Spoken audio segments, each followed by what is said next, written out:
Hi, my name is Nick Rommel, and today I'm going to be talking to you about password bypassing. But before I begin, I just want to state that I have intended this lecture for purely educational purposes, and not to try to teach anyone how to hack into various servers.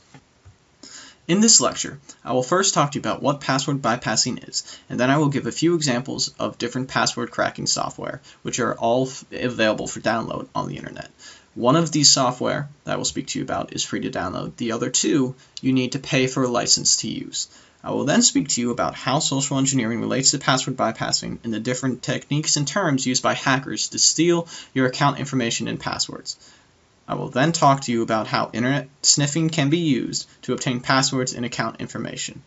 And finally, I will conclude with why I feel this information is important to know.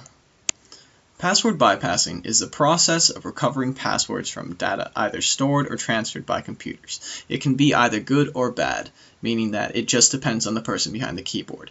Password bypassing can be used for password recovery or testing various password strengths, or it can be used to hack into various user accounts and steal very important and personal information. There are various password cracking methods. Two common types are the brute force and the dictionary attack methods. The brute force method refers to the incremental guessing of passwords until the correct password is inputted. Brute force depends on the fact that there are an unlimited number of guesses for the password inputs, and there very well may not be. The dictionary attack method refers to using words or phrases found in the dictionary to try and crack the password. Now, when you're creating a password, the time needed to crack passwords varies based on the strength of the password, and that can be determined by the information entropy of the password, which is the randomness of the variables inside the actual bits of the password. Remember to use a good method or algorithm to create your passwords. One such thing is thinking of a phrase that is dear to your heart, and then taking the first and last letters of each word in that phrase and using it as your password with some numbers included. But just be aware of the common substitutions and tricks and don't use them, because hackers are going to know them if you know them. Password bypassing is used in the field of forensics to gain access to locked files that the judge has allowed to be accessed. There are many password cracking / bypassing software available for download online. Some are free to download, others require a license to use. John the Ripper is a popular free to download software, while digital forensics investigators often use the Password Recovery Toolkit (PRTK), or they may use the Distributed Network Attack method, which is also known as DNA. John the Ripper is a free to download password cracking software that is available on 15 different operating systems. The reason for its popularity is that it combines many different methods and functionalities into a single software package, making ease of use incredibly apparent. Two of its attack methods are dictionary attack method and the brute force method, and it has many others. Two password cracking softwares that require a license to use are the Password Recovery Toolkit and the Distributed Network Attack method. Both of these are commonly used by digital forensic investigators. The Password Recovery Toolkit comes included in the Forensic Toolkit, which is also available for download online. The Password Recovery Toolkit can recover passwords from over 80 different applications, and it has remained the standard method of choice since it was created. It is also very popular as a password strength tester. The Distributed Network Attack method, also known as DNA, was created by Access Data, and it was designed to take advantage of the large computer networks that now occupy many different companies. DNA also has a stealth mode functionality, which allows it to run in the background of the client's computer undetected. This is very useful because quite a few hackers don't like it when they're being spied on and may cause all their data and computer to self-destruct if they notice they're being watched. DNA also has a functionality that allows it to add user dictionaries and also adapt and edit already existing dictionaries. This in turn increases its abilities in the dictionary attack method. For me, one of the most unsettling things about password cracking is that it's really not as hard as everyone thinks it is to do. If you want to make your own hacking device, all you need is a USB stick and the instructions found on the link below. To demonstrate what I mean by the ease of use and creation, let's go to this link now.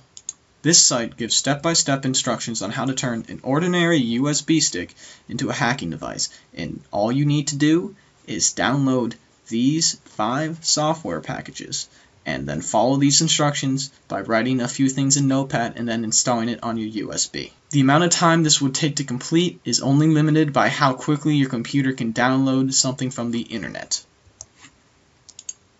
That scares me. Because how much longer will it take for more sophisticated hacks to become as easy to do as this simple USB hack? Social engineering is the clever manipulation of the natural human tendency to trust, and hackers can use social engineering to gain passwords and account information by taking advantage of our weak minds. The different techniques a hacker may use are known as pretexting, phishing, baiting, diversion theft, and tailgating. Pretexting is the process of creating and using an elaborate lie to get people to divulge certain information, be it passwords or account information. And the more elaborate the lie, the more believable it generally is. Pretexting can be done in the form of an email, but in fact has been sent by a hacker to an unknowing victim. The success of pretexting and a lot of other frauds largely depends on the hacker's or con artist's capability to think on his feet. This means that he has to be able to answer hard questions when asked. And to do this, he needs to do his research. So pretexting is done by first gathering information, identifying the people he can attack, developing the pretext, and then performing his attack. Phishing and baiting are two more methods that a hacker can use to steal your information. Phishing is generally done through the use of emails that appear to stem from a legitimate source, but are, much like with pretexting, sent from a hacker. And these emails generally request some authentication, with consequences for not responding or doing what the email said. By clicking on the link present in most of these emails, it will take you to an authentication page, which has been forged, on which you will enter various information ranging from your birthday to your social security number. Baiting is done by leaving some infected piece of hardware in a populated location, such as a USB stick in the middle of a mall. And by picking up this USB and sticking it into your computer, the contents of this device will infect your computer with malware or viruses, and also have the possibility of infecting the entire computer network on which you're on, if you are part of some company and you bring it to a company computer. So my advice, don't pick up a suspicious looking USB stick that's on the ground. Diversion theft and tailgating are two more methods found in the repertoire of an experienced hacker or con artist. Diversion theft is typically done to a transporter or courier company and convinces the transporter of whichever cargo they are trying to steal to bring that cargo to a new and different location at which they can steal it. Tailgating relies on the fact that someone will hold the door for you to be polite. A hacker will follow someone through a door through which they don't have security access, but the person they are following does. Tailgating is also known as piggybacking for this reason. With social engineering being such a problem for many big-name companies, or even small companies, they need to figure out what they can do to prevent it. And some of the things that they can do are properly training employees in security policies and procedures.